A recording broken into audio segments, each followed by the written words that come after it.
Di dalam mengelola negara, pilihlah manusia yang mempunyai new mind terhadap masa kini dan masa depan. Kalau perlu dipertanyakan kepada siapa saja yang bercita-cita ingin mengelola negara ini pada saat ini dan ke depannya. Pertanyaannya sederhana, apakah sekarang dunia masuk ke resesi atau decoupling? Nah, bisa nggak dia jawab? Paham nggak dia? Rinci nggak jawabannya, memandang dan memberikan solusi kekinian? Kita bantu deh memberi gambaran sekilas agar pemimpin tersebut bisa menjawab. Resesi itu menghitungnya dari hal yang umum, pertumbuhan ekonomi negatif.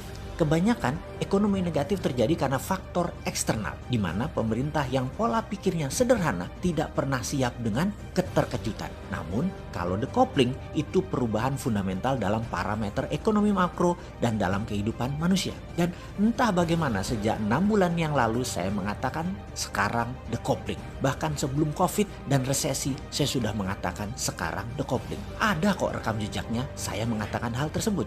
Karena pendapat bahwa dunia decoupling atau bahasa sederhananya adalah keterputusan dengan masa lalu. Maka kelolaan organisasi harus berubah. Untuk hal ini sejak 1 tahun yang lalu organisasi kami sudah bergeser ke arah digital secara murni. Yang mana semua dibangun sejak 2018.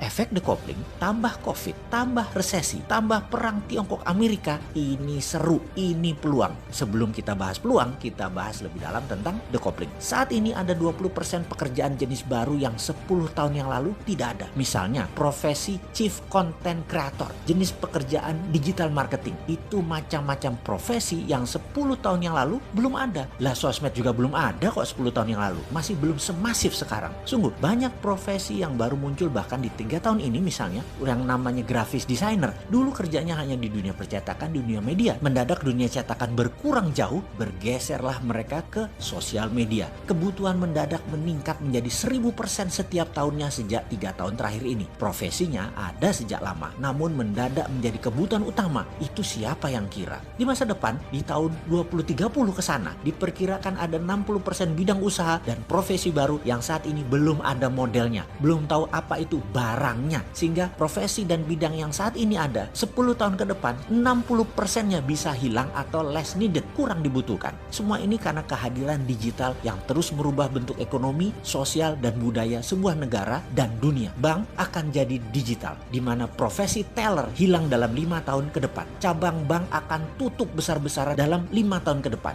Banking berubah, dunia funding berubah, dunia lending berubah juga. Aturan mainnya semua berubah. Hakim lapangan atau otoritas keuangan mendadak bingung dengan caranya dan cepatnya tumbuh dunia digital. Mau disemprit karena offside, mereka main kasti. Ya nggak bisa disemprit lah. Dilarang di Indonesia, mereka buka di Singapura, main lewat udara, langsung global. Pemerintah Indonesia nggak bisa apa-apa juga. Apalagi pemerintah yang gagap tidak bervisi digital. Sering keloloten, gelegean, dan kagetan. Bahkan militer pun didigitalkan saat ini. Kalau pengelolanya agresif. Tentara garis depan itu robot, bisa droid, bisa manusia dengan robotic arm atau leg, atau pasti terkoneksi dengan satelit. Bener deh, kalau saya kan sontoloyo, maka pasti saya ubah abis-abisan itu departemen sesuai dengan kebutuhan zaman. Pilar manajemen negara diwakili kementerian kita akan ubah. Ada 7 menteri utama yang mengerjakan Ipolek Sosbud Hankam. Departemen pertahanan berubah menjadi departemen perang atau Minister of War. 7 macam jenis perang harus punya deputinya.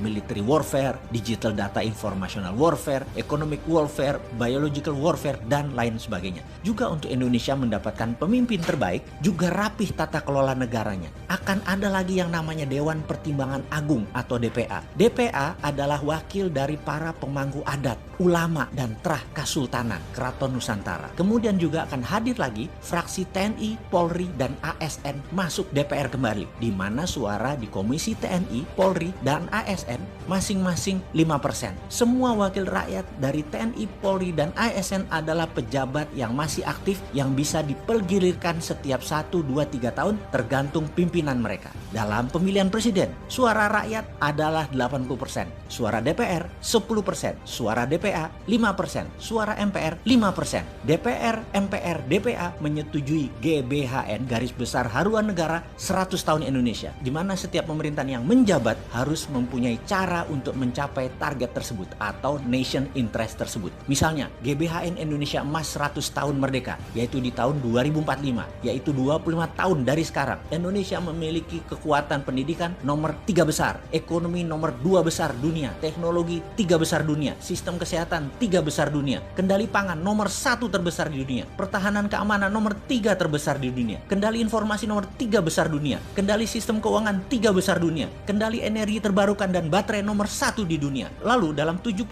tahun kemudian, hingga tahun 2120, Indonesia kendalikan sepertiga dunia secara pengaruh di bidang budaya, kesenian, keuangan, teknologi, kesehatan, informasi, dan menjadi pemimpin dalam mengeksplor kehidupan manusia di Mars. Mars menjadi the next frontier, di mana mineral tambang adalah sumber yang dapat membuat bumi menjadi bertahan dalam jangka panjang. Jarak 8 bulan saat ini perjalanan dari bumi ke Mars hanya 3 hari dalam teknologi yang dipimpin Indonesia di tahun 2120.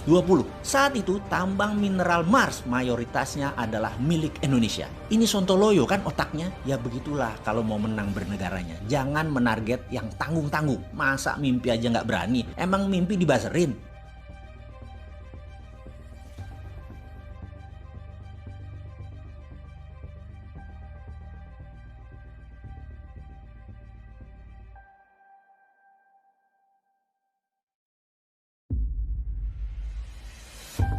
Di dalam mengelola negara, pilihlah manusia yang mempunyai new mind terhadap masa kini dan masa depan. Kalau perlu dipertanyakan kepada siapa saja yang bercita-cita ingin mengelola negara ini pada saat ini dan ke depannya. Pertanyaannya sederhana, apakah sekarang dunia masuk ke resesi atau decoupling? Nah, bisa nggak dia jawab?